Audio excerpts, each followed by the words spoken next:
Posterior de coxa. Qual é a melhor forma de treiná-lo para desenvolver? E quais são os melhores exercícios para isso? Chega aí, você vai descobrir. Salve, salve, senhoras e senhores! E aí eu falo senhoras porque vocês, meninas e mulheres que mais gostam de desenvolver a perna, não que não exista homem que gosta. Eu particularmente gosto. E você sabe que eu gosto, né? Você já deve ter acompanhado aí algumas coisas no meu Instagram e aí viu que treino de perna é comigo mesmo. Mas geralmente a macharada deixa um pouco de lado. E aí a mulherada se preocupa mais tanto com coxa no modo geral, glúteo também rola, mas o posterior de coxa, ele é foda, né? Duas coisas importantes aí. A estética fica muito melhor com o posterior de coxa bem desenvolvido. Fica bonito. E sem contar que para a saúde do seu joelho, é isso mesmo. Para a saúde do seu joelho é importantíssimo que você tenha um posterior de coxa forte. Mas a ideia do vídeo não é nem entrar nisso.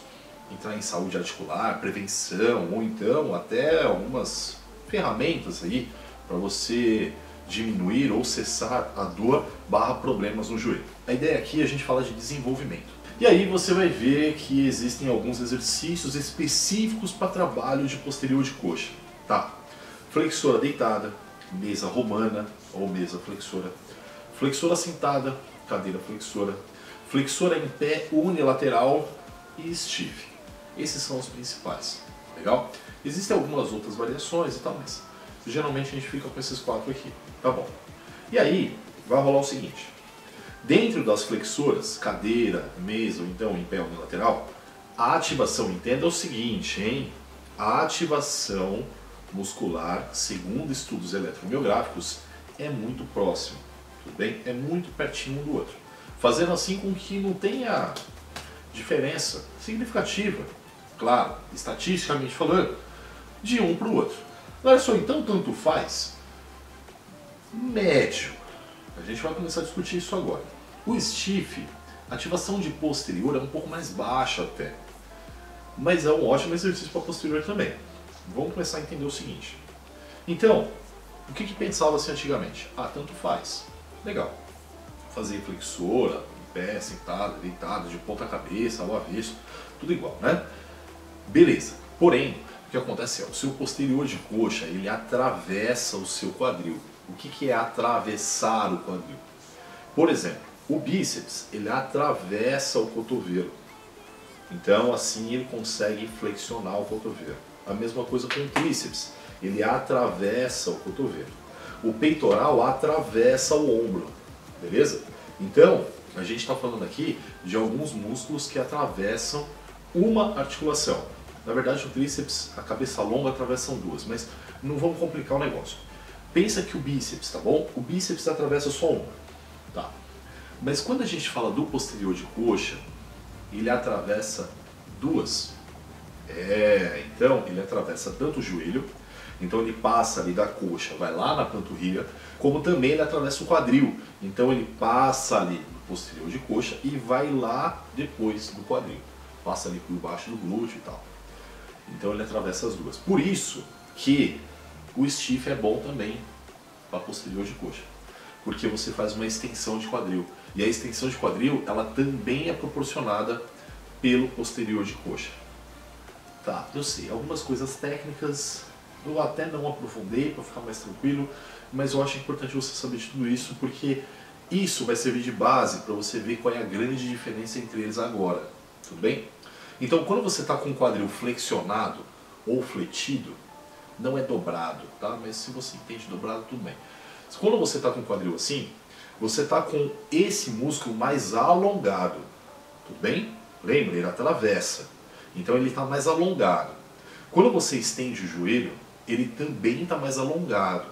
Então como que você alonga completamente o posterior de coxa? Flexionando o quadril e estendendo o joelho. Não é exatamente assim que você faz quando você quer alongar ele? Estende o joelho e aí desce lá alcançando o pé? Então, aí você alonga ele. Beleza, por que eu estou explicando essas coisas? Quando você está na mesa flexora, mesa que você deita, a romana, ali você está com o quadril praticamente estendido. Então, assim, a gente entende que o posterior de coxa ele não está tão alongado. Lembra? Acabei de falar. Para ele alongar, você precisa flexionar o quadril. Então, ele está menos alongado. Ok. Quando você vai para a cadeira, na cadeira você flexiona o quadril. Você está sentado. Então, na cadeira, você está com ele mais alongado. Tudo bem? Quando você vai fazer o stiff, você também está com ele mais alongado, porque o trabalho é em cima, exatamente, do quadril. Por que, Lércio, você está falando de todas essas coisas? Saiu um trabalhinho recente, muito legal, que mostra o seguinte, que a mesa flexora, mesa, quadril, quase estendido, e aí a gente está falando do posterior de coxa levemente alongado, não completamente alongado. A mesa flexora hipertrofiou menos do que a cadeira flexora. Por quê? Porque a cadeira flexora ele está mais alongado. Olha que top. Então hoje você já sabe que quando você faz a mesa flexora, e assim, galera, vamos entender uma coisa. Não é por isso que você vai deixar de fazer a mesa. É um bom exercício, tudo bem? Mas se você tiver que escolher, optar por um ou por outro, aí você vai para a cadeira, tá bom?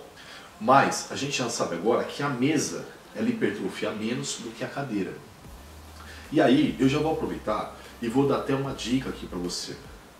Vou falar uma coisa que é top demais. Eu particularmente adoro.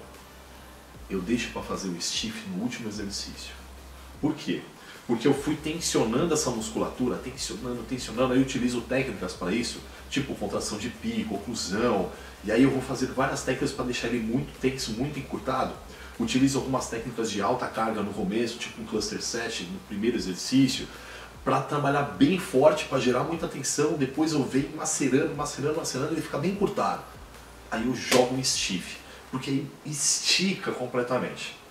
E aí quanto mais você faz isso, mais microlesões você causa, e aí você já sabe que microlesões é a chave para a fechadura exatamente da síntese proteica, levando assim a hipertrofia.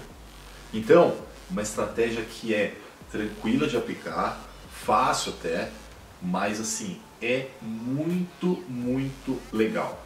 Você vai ter um resultado assim fantástico no seu posterior de coxa. E aí agora você já sabe todas essas estratégias. E eu já vou aproveitar e vou falar o seguinte, essa estratégia, ela está dentro de um curso que eu dou sobre treino de pernas. Na verdade é um curso acompanhado de uma periodização de 8 semanas com ênfase total em treino de pernas. A gente está falando do Pernas Refundini. Eu coloquei lá toda a minha experiência do fisiculturismo para enfatizar. O programa ele é completamente enfatizado no posterior de coxa e no quadríceps. E o glúteo acaba indo de bônus, né? Porque não tem como você trabalhar bem a coxa sem trabalhar o posterior de coxa e o glúteo. Beleza? Então o glúteo acaba indo também. O link desse programa está aqui embaixo. Clica lá, dá uma conhecida. Se você quer desenvolver fortemente a sua perna, se você está aí nesses treininhos e o negócio não está andando, eu duvido que com Pernas Refundini isso vai permanecer. Os treinos são muito legais e essa estratégia que eu falei do posterior de coxa é apenas uma que está lá dentro. O programa está recheado delas. Mas como eu disse, o link está aqui embaixo, você vai curtir o programa e lógico, vai ser um prazer te receber lá dentro. Se você curtiu esse vídeo, não por menos, né? Já deixa aí o like e se inscreva no canal. Dá essa moral, dá uma fortalecida aqui pra gente. Lá no meu Insta, tá aqui embaixo, quero muito a sua presença. Valeu e até o próximo vídeo.